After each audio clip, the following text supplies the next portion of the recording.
You think they broke your heart, but sometimes what broke was deeper. Your nervous system lost safety. Your subconscious wound woke up.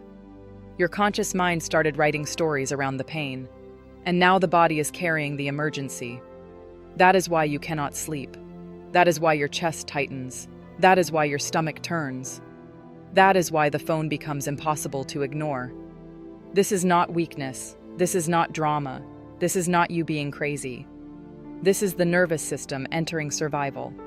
And survival does not wait for logic. The nervous system is a survival device. Its first question is not, "Is this love?" Its first question is, "Am I safe?" That is where the emergency begins. A cold message may look small to the conscious mind, but the body may read it as abandonment. A silence may look like distance, but the body may read it as rejection.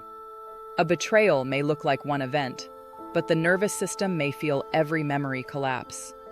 This is where the subconscious enters. The subconscious stores the old map. It remembers what abandoned you. It remembers what betrayed you. It remembers what made you chase. It remembers what made you feel unsafe.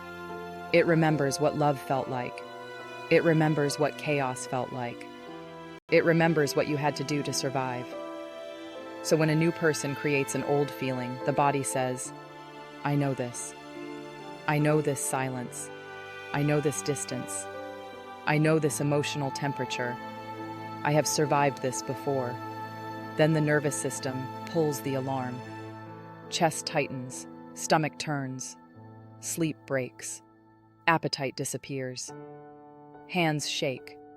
The phone becomes a weapon and a lifeline at the same time. Then the conscious mind writes the story. Maybe this is love. Maybe I need closure. Maybe I should text again. Maybe they are the one. Maybe I was not enough. Maybe I can fix it. But sometimes the story is not truth. Sometimes the story is panic trying to sound romantic. Sometimes the mind is trying to make the emergency feel sacred. That is how people confuse anxiety with attraction. That is how people confuse uncertainty with destiny. That is how people confuse nervous system activation with love. And that is why this series matters. We are going into 5 heartbreaks that create nervous system emergencies. Ghosting, abandonment without a funeral. The person disappears, but the nervous system keeps searching for the body of the relationship. No closure, no explanation, no clean ending. Just a mind trapped in the question, was I nothing? Betrayal. Every memory becomes evidence. The nervous system does not only ask, why did they do this? It asks, was anything real? Was I loving a person, or was I loving a performance? Situationships. Enough access to create attachment, not enough commitment to create safety. That is emotional starvation dressed up as hope. Trauma bonds. Pain, panic, relief, reunion. Until the body starts confusing relief with love. Long-term endings. The divorce. The breakup after years. The future death. Because sometimes you do not only lose the person, you lose the house you imagined. The mornings, the holidays, the old age, the version of yourself that was already living inside that future. These heartbreaks hurt because they do not only remove a person, they collapse the place your body believed safety lived. That is the emergency. And after heartbreak, you may carry both. Hope and panic. Love and dread. Memory and poison.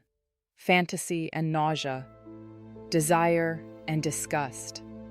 The person may be gone, but the nervous system is still wearing the bond around its neck. That is why you must wake up from your own pain. Not deny it, not worship it, not build an identity around it. Wake up from it. Because pain can become a prison when you keep calling it love. Pain can become identity when you keep calling it loyalty. Pain can become religion when you keep praying to the memory of someone who never repaired the damage. The Stoic does not mock the wound. He studies it. He regulates the body. He challenges the story. He names the subconscious pattern. He trains command over the nervous system emergency. So ask yourself, what did this heartbreak awaken in me? What old wound started screaming through this person? What story is my conscious mind writing around the alarm? What is my nervous system trying to make me chase? What pain am I carrying like identity? Do not just grieve the person. Study the pattern. Regulate the nervous system. Challenge the story. Train command. That is the energy leak. Not just the breakup, not just the ghosting, not just the betrayal, not just the situationship, not just the trauma bond, not just the long-term ending. The subconscious pattern underneath the pain. A leak is any repeated pattern that drains your energy, weakens your judgment, and makes you easier to govern by fear, approval, ambiguity, or stimulation. Wake up from your pain. That is Stoicism 2.0.